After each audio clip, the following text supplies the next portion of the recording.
मैं इंस्पेक्टर वागले, इस केस की छानबीन मैं कर रहा हूं। अदालत से इस केस के बारे में कुछ कहने की इजाजत चाहता हूं। इजाजत है। Thank you sir.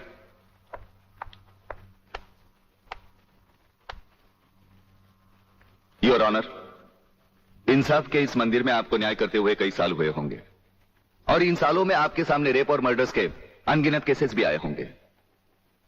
क्या उन अनगिनत केसों में आपके सामने कोई ऐसा केस आया है जहां कत्ल और बलात्कार करने वाले ने जिसके ऊपर बलात्कार किया है उसे खुद अस्पताल पहुंचाया हो? ये तो अभी तक सुना नहीं कभी। सही कह रहा है ये कुछ ना गड़बड़ जरूर है। बहुत बड़ी ऑर्डर, ऑर्डर। इंस्पेक्टर वागले, मुझसे सवाल करने की बजाय आप इस केस में रोशनी डालिए। वही कोशिश कर रहा हूं सर। अदालत सरकारी वकील की जिन दलीलों को मद्देनजर रखते हुए इन लड़कों की जमानत नामंजूर कर रही है, मैं उन्हीं दलीलों के बारे में कुछ कहने की इजाजत चाहूंगा। इजाजत है। सरकारी वकील का कहना यह है कि अनीता चौधरी की लाश के पास संजय चौहान का पर्स मिला। हो सकता है बेहोश राधा टंडेल को उठाते वक्त वो पर्स वहां गिर गया हो। अब इनका कहना यह है कि राधा टंडेल ने इन लड़कों के खिलाफ बयान दिया है। यह भी तो हो सकता है कि वो बयान उसे किसी के दबाव में आकर दिया हो। जिस डॉक्टर ने बलात्कार की रिपोर्ट बनाई वो भी खरीदा गया हो। आपकी इन दलीलों से अदालत अपना फैसला नहीं बदल सकती। यह फैसला आप जबरदस्ती इन पर लाद रहे हो। इंस्पेक्टर वागले, अगर मैं चाहूं तो अदालत की तौहीन के जुर्म में मैं तुम्हें अभी टर्मिनेट कर सकता हूं। कोई परवाह नहीं है मुझे इस बात की। मेरा तो विश्वास उठ गया इस कानून से। कौन सा कानून, कैसा कानून? यह कानून तो चंद मुजरिमों की रखेल बन बैठा है। इसलिए लोग अदालत का दरवाजा खटखटाने के बजाय गुंडों की चौखट चूमते हैं। Take him out of the court. अगर जिंदगी में किसी से रिश्वत ना ली हो तो ही मुझे हाथ लगाना।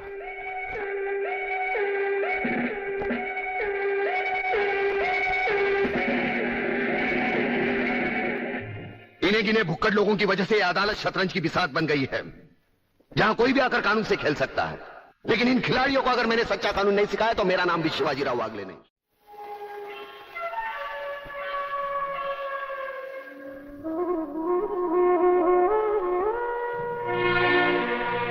नहीं यार, इस तरह तो हिम्मत हार के हम बिना फांसी के ही मर जाएंगे। ये क्या हो गया तुम दोनों को यार? अली, सोचता हूं मेरी बहन शांति पर क्या बीत रही होगी।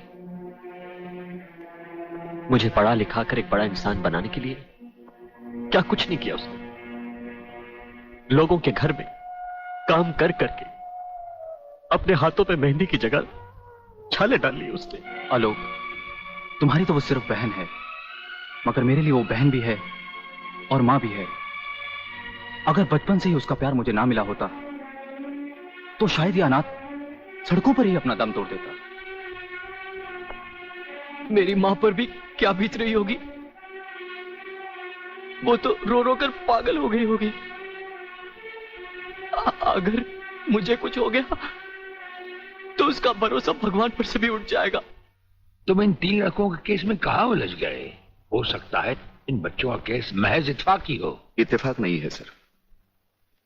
ये कड़ियां भले ही अलग अलग नजर आ रही हो, लेकिन अगर गौर से देखें तो ये सब एक ही जंजीर की कड़ियां हैं, जिसमें एक न एक दिन जीवनलाल टंडेल, रसिकनाथ और गुंडा स्वामी की कलाइयां फंसेंगी। ये इत्तेफाक नहीं है सर, इत्तेफाक नहीं है।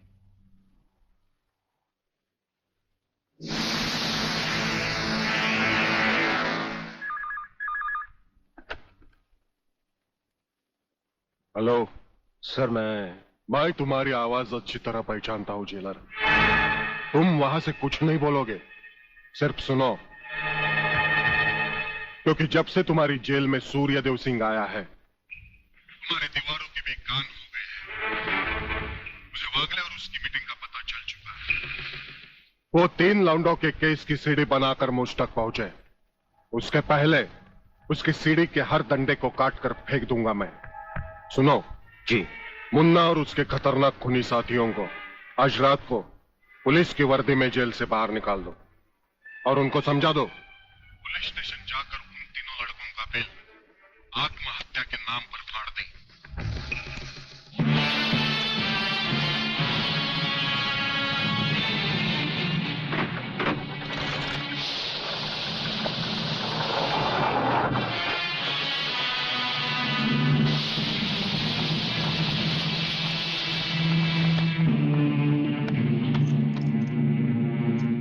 फोन का वायर काट दो, अब इसे बांध दो।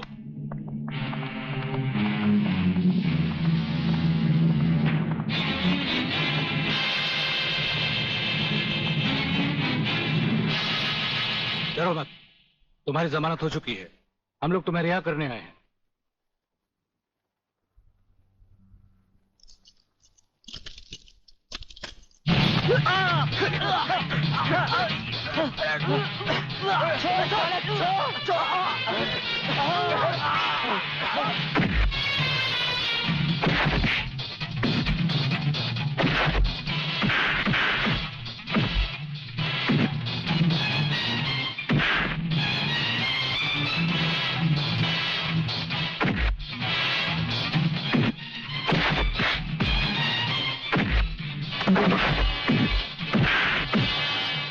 छोड़ना मत संजू।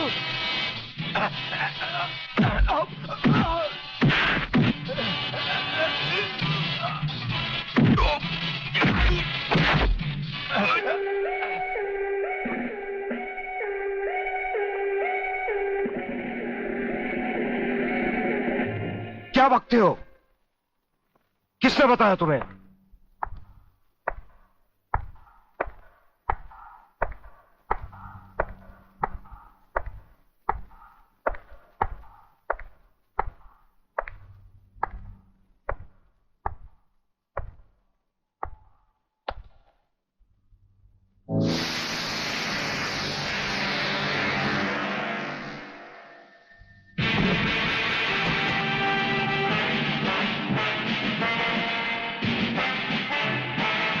कुछ ही देर पहले तुम जेल की कोठरी में बंद थे, फिर वहां से निकले कैसे?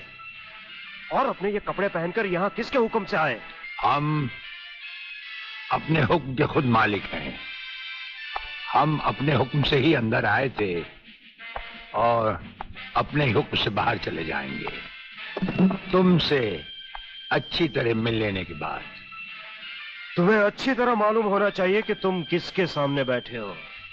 हमें मालूम है, इसीलिए तो जूते तुम्हारे मुंह के सामने रखे हैं।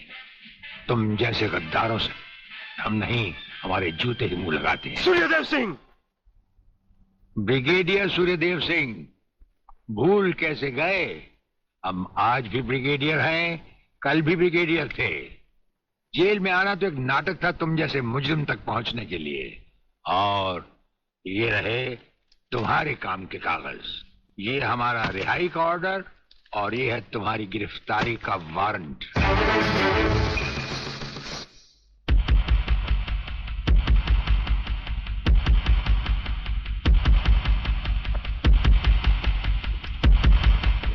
याद करो वो दिन जब तुमने ये वर्दी पहनने से पहले एक कसम खाई थी। याद करो। हम कसम खाते हैं कि हम पूरी ईमानदारी और वफादारी से देश और कानून की रक्षा करेंगे।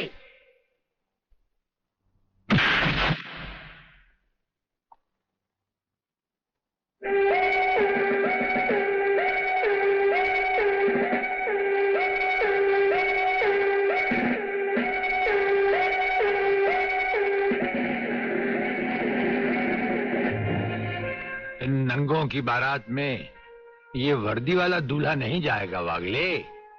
इसके भी कपड़े उतार डालो।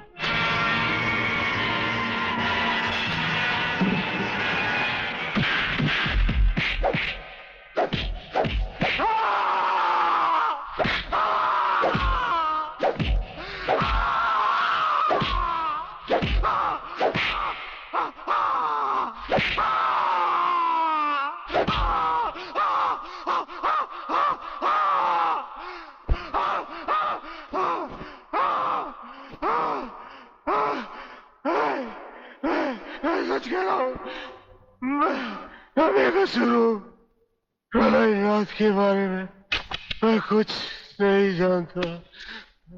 बेहोश होने से पहले 3 बार, होश में आने के बाद 3 बार तेरा इसी तरह इलाज करता रहूंगा।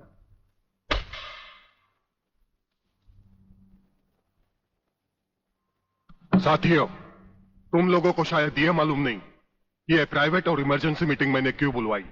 इसलिए कि सूर्यदेव सिंह जेल से छूट चुका है और अब वो खतरा बनकर हम सबके सर पर मंडरा रहा है। मगर 1 साल से पहले वो छूट कैसे गया? उसका जेल जाना एक नाटक था कादर।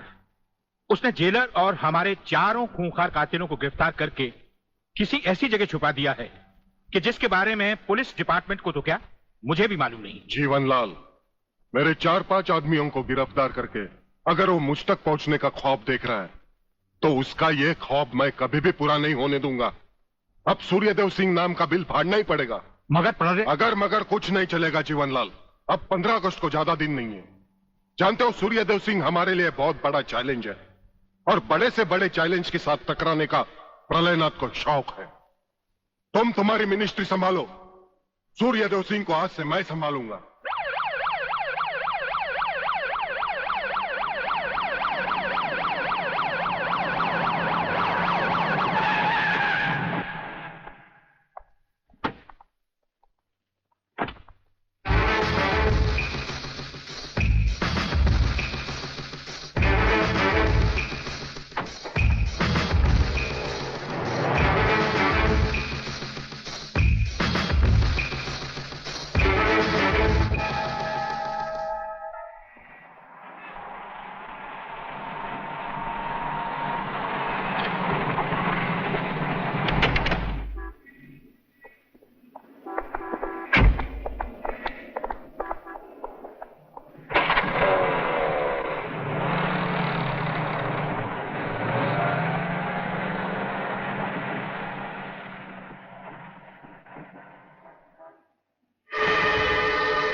ड्राइवर, गाड़ी को फौरन किसी गटर के ढक्कन पर खड़ा करो। इसमें बम लगाया जा चुका है। Yes sir. बहादुर, काला बटन खींचो।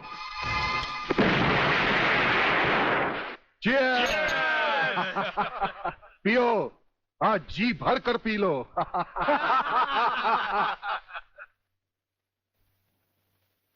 स्वामी जी, ये सुखद समाचार टीवी पर भी तो सुन ले। हाँ, ऑन करो। आज सदन के दोनों पक्षों ने इस हत्याकांड की तीव्र आलोचना की। इस हत्याकांड के षड्यंत्र के बारे में हमारी विशेष संवाददाता मोना अलवी की एक रिपोर्ट। आज दोपहर ब्रिगेडियर सूर्यदेव सिंह अपने विशेष दस्ते के साथ भोजन के लिए रवाना हुए। अचानक उन्हें अपनी कार में सिग्नल सुनाई दिया, जो कार में बॉम्ब रखे जाने का संकेत देता है। सूर्यदेव सिंह ने अपनी गाड़ी एक गटर के ढक्कन पर रुकवाई और अपने विशेष दस्ते के ब्लैक कमांडो से ये काला बटन खींचने को कहा। इससे गाड़ी के नीचे का हिस्सा साइड में खिसक गया और धमाके से पहले ही ब्रिगेडियर सूर्यदेव सिंह अपने आदमियों के साथ ही भूमिगत हो गए। तो इस तरह उन्होंने अपनी समझदारी और बहादुरी से अपनी और अपने आदमियों की जान बचाई। तो आइए आज हम ब्रिगेडियर सूर्यदेव सिंह से आपका साक्षात्कार कराएंगे।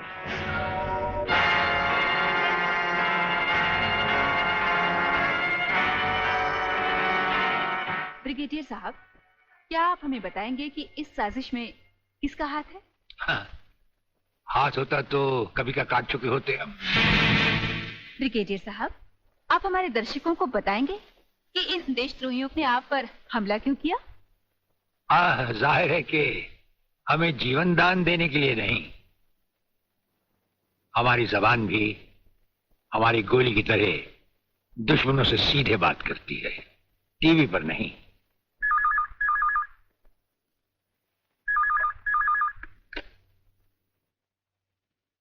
हेलो। ज्यादा आंखें फाड़ कर हमारा इंटरव्यू देखोगे तो जल्दी अंधे हो जाओगे। ये समाचार देखने का नहीं, पैगाम सुनने का वक्त है। हेलो हेलो, तुम फोन कहां से कर रहे हो? तुम तो टीवी पर हो। हम टीवी पर भी हैं और हमारे घर पर भी। गेंडा स्वामी, ये टाइम बम का खेल हम तब से खेल रहे हैं जब तुम्हारे बाप दादा अपने बालों में खिजाब लगाते थे। याद रखना, तुमने सिर्फ एक टाइम बम फिट किया था जो हमारा बाल भी बैंका न कर सका, मगर हमने तुम्हारी मौत के लिए इतने बम तैयार कर रखे हैं जो तुम्हें तो क्या, तुम्हारे पालतू कुत्तों को भी बचने का टाइम नहीं देंगे। ब्रिगेडियर साहब, क्या आप उन देशद्रोहियों को कोई पैगाम देना चाहेंगे? पैगाम? हमारा पैगाम तो उन तक पहुंच चुका है। हम आपको यकीन दिलाते हैं कि हमें जिंदा देखकर वो अपनी टीवी तोड़ डालेंगे। अबे साले! सर ये क्या है? इतनी देर से गाड़ी चली जा रही है, आप खामोश बैठे हैं, बता नहीं रहे हम कहां जा रहे हैं, कौन से मिशन पे जा रहे हैं? मिशन है हमारा जन्मदिन। अरे हमारी राजपूताना रेजिमेंट हमसे बहुत प्यार करती है वागले, और वहां के कुछ जूनियर और सीनियर अफसर मिलकर हमारे जन्मदिन को बड़े शौक से मनाते हैं। वो रेजिमेंट कहीं भी हो, हमें वहां जाना होता है, और साल में एक दिन जिंदगी के गम और फर्ज भुलाकर उस रात हम नाचते हैं, गाते हैं और सरूर में झूमते हैं। Very good, very good. लेकिन सर मैंने आज तक इस बला को मुंह से नहीं लगाया। हाँ वागले, लेकिन आज हमारे साथ पहली बार तुम इस बला को मुंह से लगाओगे और चूमोगे भी, और फिर हमारे साथ गाओगे, नाचोगे। सर नाचने गाने की बात तो ठीक है, लेकिन कहीं मैं पी के लुढ़क गया तो। अरे वागले, ये कंधे किस लिए हैं?